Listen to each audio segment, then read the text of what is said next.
Jamaica and the adjoining islands. That means all the other islands. You know what that includes? Puerto Rico.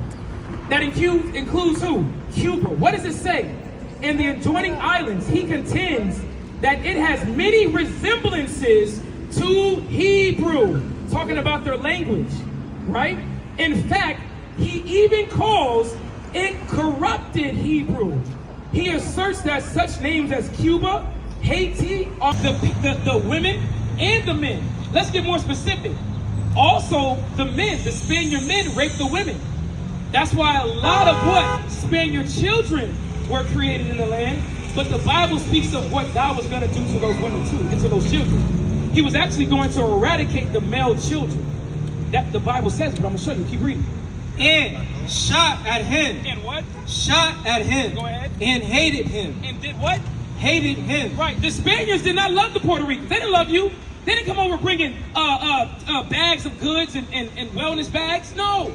They stole the land. We can go in here. Read that real quick. Read where you at, Ak. This is now the destructions of the West Indies. What happened to our people?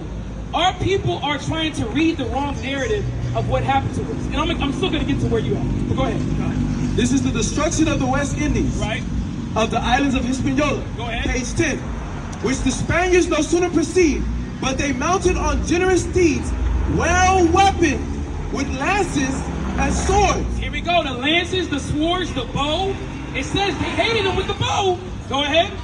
Begin to exercise their bloody butchery. Here with the bloody butchery that happened to your people, our people, the Native Americans here, the Seminole Indians, the so-called blacks in the slave trade. We're all the same people. If you want to get real technical, when you deal with Puerto Rico, there was a lot of what?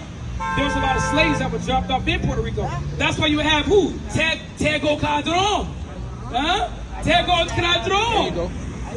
Put some respect on the negritos out there, man. Go ahead. We all the same people. Some just lighter, some just darker. Different shades of brown according to the Bible. Right. Go ahead. Begin to exercise their bloody butchery and stratagems, right, and overrunning their cities and towns. And what? And overrunning their cities and towns. Spare no age, right, or sex. You see that? They didn't spare no age nor sex. The Spaniards killed everything around. Go ahead. Especially if you were denying their presence and what they required of you. Go ahead. Nay, not so much as women with child. Women with child. But ripping up their bellies. They did what? Ripping up their bellies. Go ahead. Tore them alive. They did what? Tore them alive. Go ahead. In pieces. Uh-huh. They laid wagers among themselves. Go ahead. Who should with a sword at one blow cut. Right, so they were doing what? They were now playing games and wagers. Listen, I bet $30 I can slice that man in half. I bet $100 I knock that man's head off his head. Go ahead. Who with one blow cut or divide